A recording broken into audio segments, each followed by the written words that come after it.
गॉलिस्टिक्स के English PYQ series में आपका फिर से स्वागत है।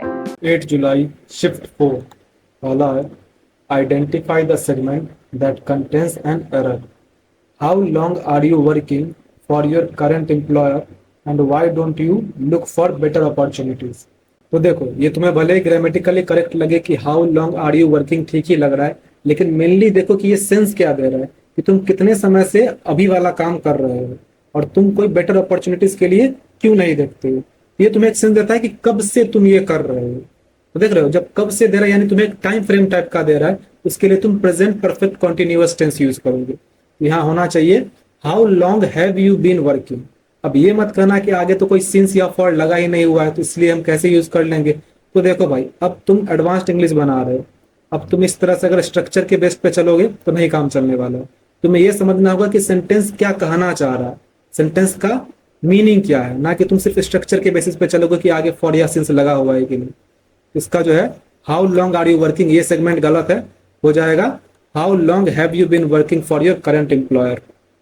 Select the option that has the segment with a grammatical error. The sun rises in an east and sets in the west. इसमें तो क्लियर समझ आ रहा है कि यहाँ पर एन ईस्ट नहीं बल्कि द ईस्ट होना चाहिए, क्योंकि डायरेक्शन के नाम से पहले हम जनरली द यूज करते ही हैं। हो जाएगा the sun rises in the east, तो ये सेगमेंट गलत है। Select the option that has the segment with a grammatical error. The जजेस eliminated the classical singer as she dropped off in the middle of the competition. तो जब जजेस ने उस क्लासिकल सिंगर को एलिमिनेट कर दिया तो इससे वो क्या हुई, तो कंपटीशन में मतलब कंपटीशन के मिडल में ही जो है वो उससे बाहर हो गई। तो इसके लिए बाहर हो गई के लिए जो फ्रेजल वर्ब हम यूज करेंगे वो ड्रॉप ऑफ नहीं बल्कि ड्रॉप आउट होगा। हो जाएगा एज शी ड्रॉप्ड आउट, इसलिए तुम्हारा ये सेगमेंट गलत है, होना चाहिए as she dropped out in the middle of the competition. Select the most appropriate option to fill in the blank. All the players from this athletic club participated in the tournament and blank of them got a medal. यहाँ पर क्या हो रहा है कि all the players, जितने भी players थे उन सब ने भाग लिया उस एथलेटिक क्लब में और सबको एक मेडल मिला। तो सब के लिए हम यहाँ पर यूज करेंगे कि प्रत्येक को मिला, क्योंकि गॉट अ मेडल यूज कर रहा है। अगर हम ऑल यहाँ पर यूज कर ले कि all of them got a medal तो फिर ये गलत हो जाएगा। अगर हम बोलते all of them got medals तो उसको हम एक सेंस में सही मान भी सकते थे, लेकिन गॉट अ मेडल लिख दिया है इसके लिए हम ईच ऑफ देम यूज करेंगे। हालांकि देखो, अगर नन ऑफ देम भी यूज करो तो फिर तुम्हारा एक तरह से ग्रामेटिकली करेक्ट मान सकते हो, लेकिन फिर ये सेंस ठीक नहीं दे रहा है कि सबने पार्टिसिपेट किया उस टूर्नामेंट में और फिर किसी को भी मेडल नहीं मिला। जब सब पार्टिसिपेट कर रहे हैं, सब खिलाड़ी भाग ले रहे हैं, तो ये एक अच्छा वाला सेंस दे रहा है कि उन लोग को जो है सब जीते होंगे तो उन लोग को मेडल मिला। इसलिए यहाँ पे ईच ऑफ देम, देखो हमेशा तुम्हें ये देखना है कौन सबसे ज्यादा अप्रोप्रिएट लग रहा है, तो each of them got a medal सबसे ज्यादा अप्रोप्रिएट लग रहा है। अब है कंप्रहेंशन पैसेज। अब क्वेश्चन देख लो, चलो अब बनाया जाए। A few months after Conrad's death, the nobles met at Aix-la-Chapelle and elected Henry to be their king. At this time, it was the blank in Europe to hunt various birds.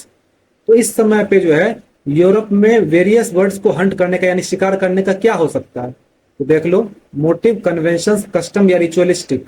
तो custom यहाँ पे सबसे appropriate लगता है। Custom का मतलब प्रथा, रीति।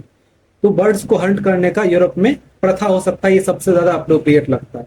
मोटिव का मतलब होता है मकसद या उद्देश्य। कन्वेंशन का मतलब होता है सम्मेलन या समझौता। और रिचुअलिस्टिक मतलब अनुष्ठानिक होता है।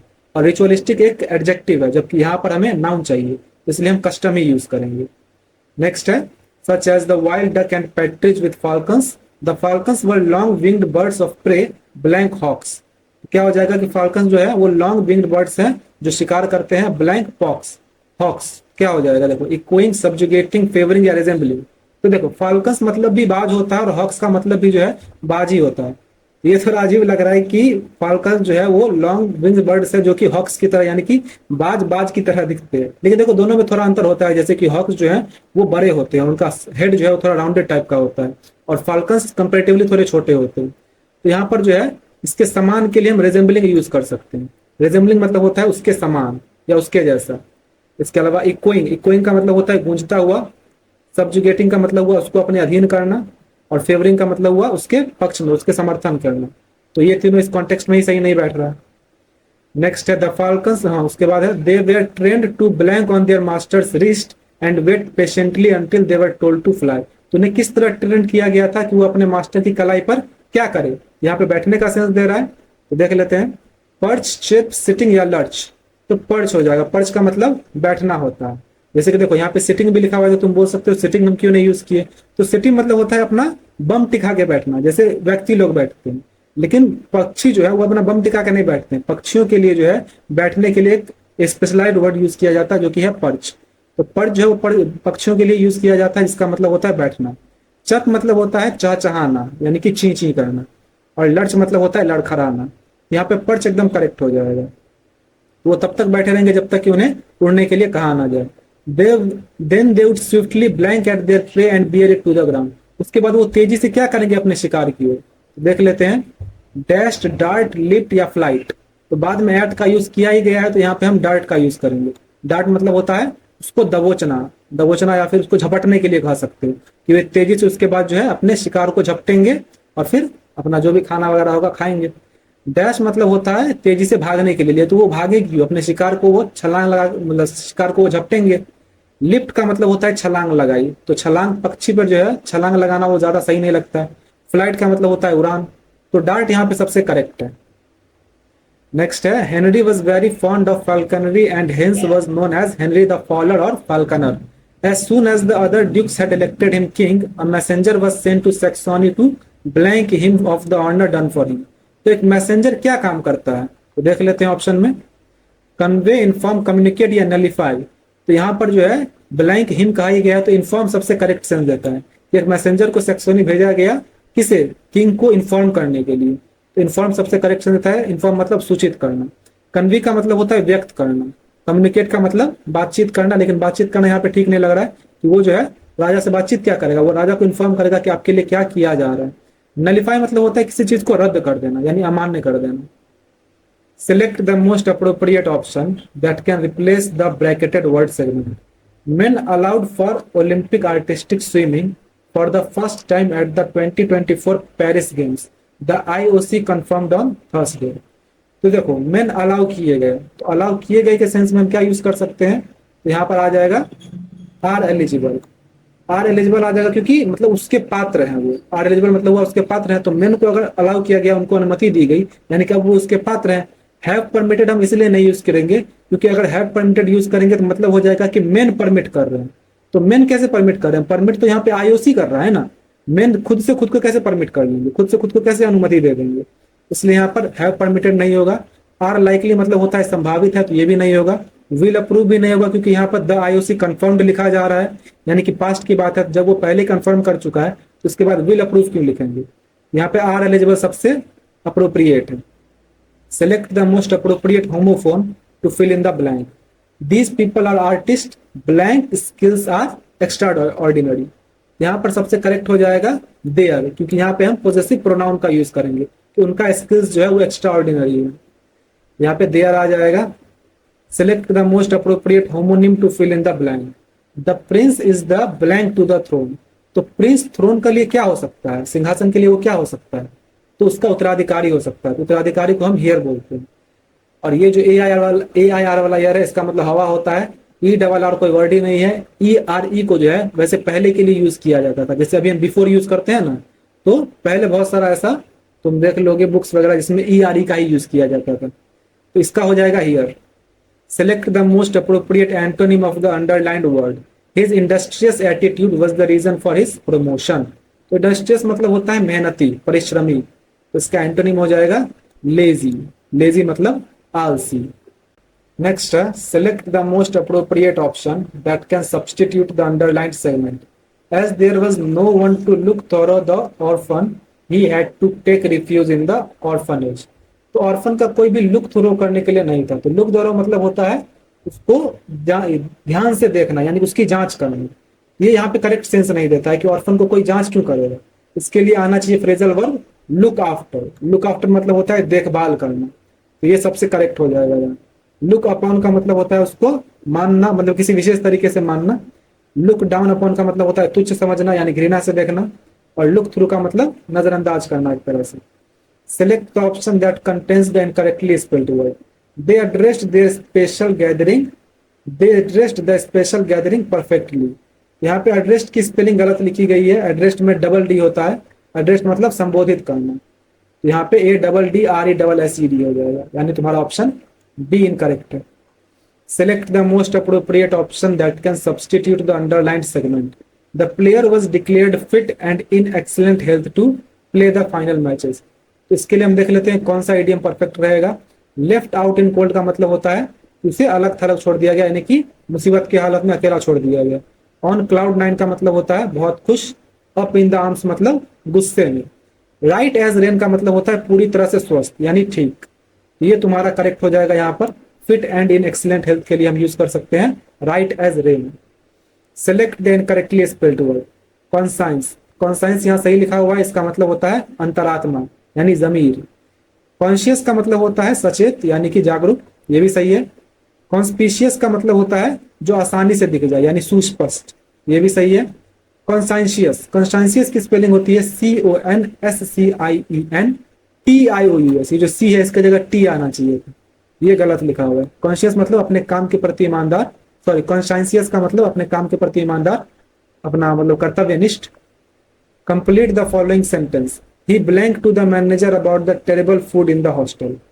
तो उसके लिए क्या कर सकता है, कंप्लेन करेगा, तो कंप्लेन के लिए सबसे करेक्ट तुम्हारा हो जाएगा ही मेड अ कंप्लेंट, क्योंकि मे का कंप्लेन एक कोलोकेशन है, तो उसी का यहाँ पे V2 यूज किया जा रहा है। He made a complaint to the manager. Select the most appropriate antonym of the given word. Terminate, terminate मतलब होता है किसी चीज को समाप्त करना, खत्म करना, तो इसका एंटोनिम हो जाएगा बिगिन, यानी किसी चीज को शुरू करना। देखो कंक्लूड का मतलब होता है किसी चीज का निष्कर्ष निकालना, मार्क मतलब चिन्हित करना, और डाई मतलब मरना। Select the most appropriate option that can substitute the underlined words. I cannot go out tonight because I will preparing of my interview tomorrow।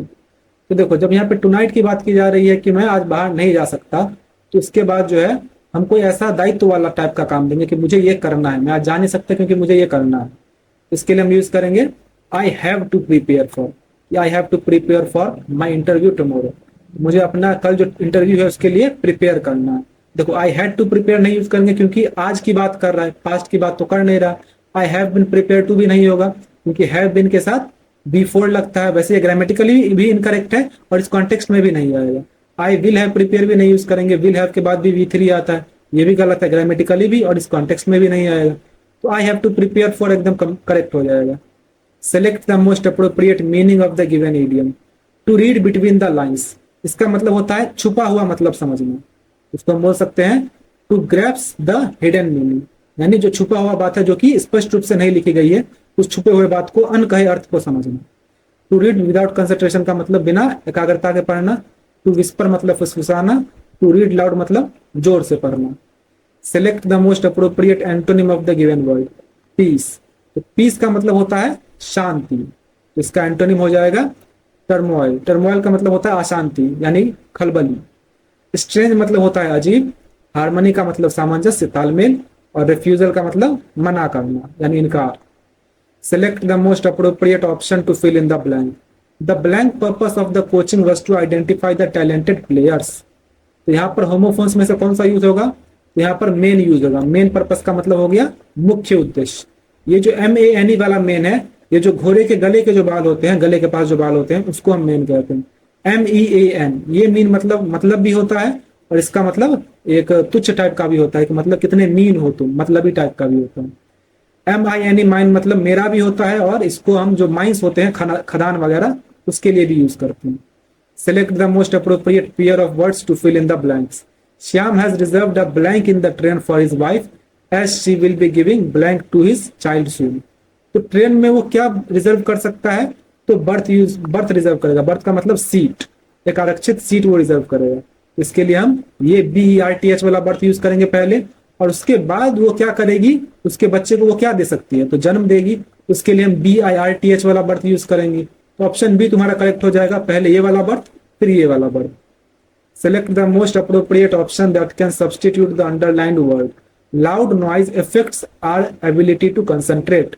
तो इफेक्ट जो है वो एक नाउन है, उसका मतलब होता है प्रभाव, लेकिन यहाँ तुम्हें वर्ब यूज करना होगा जिसका मतलब हो कि वो प्रभावित करता है। इसके लिए हम ये वाला अफेक्ट यूज करेंगे, AFFECTS, अफेक्ट्स। इसके अलावा बेस्टॉज का मतलब होता है कि ये प्रदान करता है यानी देता है। इंटेंसिफाइज मतलब उसको तेज करता है, किसी चीज की तीव्रता बढ़ाने के लिए इंटेंसिफाई यूज करते हैं। रिजल्ट का मतलब परिणाम। तो इस तरह से ये कंप्लीट हुआ। जो भी आपका स्कोर था उसे कमेंट करें। मिलते हैं अगले वीडियो में।